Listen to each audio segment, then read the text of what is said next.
kurorera Truth Wave Television, maya gutura tene na tene.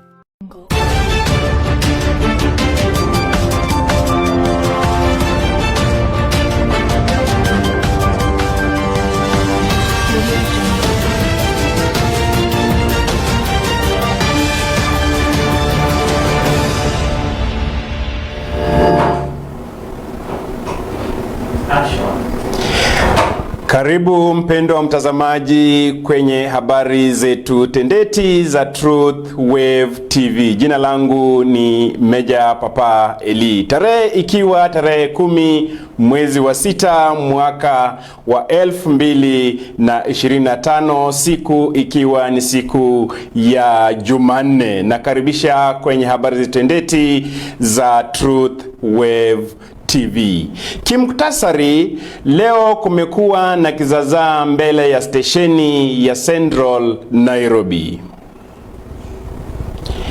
Vijana wa Gen Z leo kule makafani mwa City kuleta shida baada ya utetezi kuwa huenda mwili wa Albert Ojwang utasongezwa kupasuliwa. Afisa mkubwa wa polisi wa Nakuru, Bwana Mwaura, awahakikishia wakazi wa London Nakuru usalama.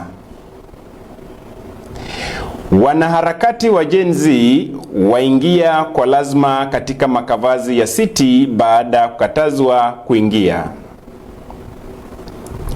Maseneta wakerwa na kifo cha kijana mdogo Albert Ojwang. Licha za tetezi za asubuhi kuzuia mwili wa Albert Ojwang aliyeuawa katika seli za polisi za Central uliweza kupasuliwa leo. Kwa hayo mengi,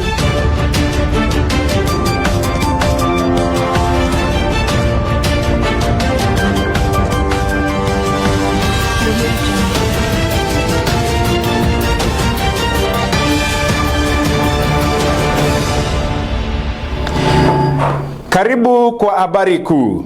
Leo kumekuwa na kizaazaa mbele ya stesheni ya Central baada ya wamama kutoa machungu yao ya kuzaa kufuatia kifo cha Albert Ojwang.